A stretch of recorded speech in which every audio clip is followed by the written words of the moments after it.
Vous allez maintenant avoir la possibilité de mettre en application tout ce que vous avez pu voir précédemment au travers de cas pratiques. Alors, ces cas pratiques vont vous placer dans une situation concrète d'une entreprise qui est reconstituée.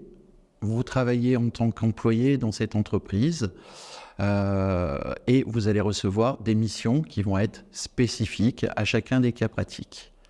Donc, 3 scénarios vous sont proposés et vont vous permettre de travailler sur des tâches qui reflètent des missions qui sont typiques de mise en situation professionnelle.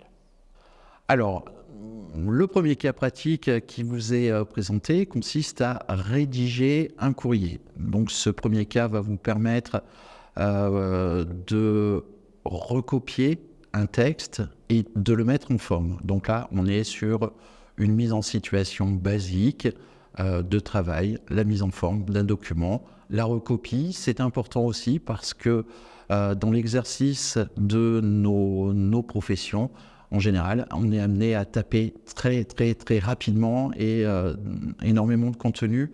Donc s'entraîner, recopier les documents fait partie aussi d'une forme d'apprentissage qui va vous permettre d'être plus efficace et plus rapide dans votre travail. Un deuxième cas pratique va vous mettre en situation de rédiger un compte-rendu. Vous allez avoir des consignes, des informations qui vont vous être données. Et donc, vous allez créer ce document, l'enregistrer. Vous allez ensuite, en suivant les consignes, eh bien, le mettre en forme. Ce qui va vous permettre d'aller un petit peu plus loin dans l'utilisation des fonctionnalités de ce logiciel. Un troisième cas pratique va vous mettre en situation de rédiger une note de service.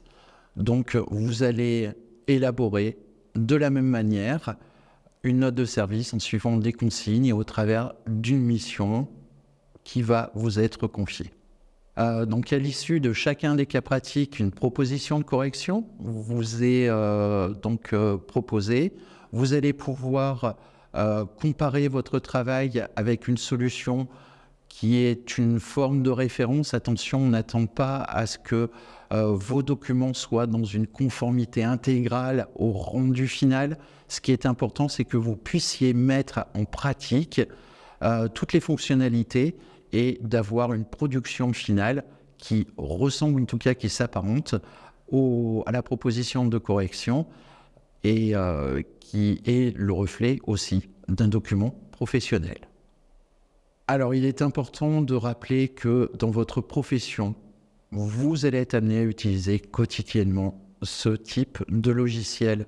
Donc, afin de continuer à vous familiariser, à gagner en confiance, à pouvoir utiliser de manière plus rapide et plus professionnelle le logiciel, moi, je vous invite à refaire régulièrement, en cas de besoin, ces exercices afin de vous améliorer et de pouvoir être mis en situation de travail très rapidement.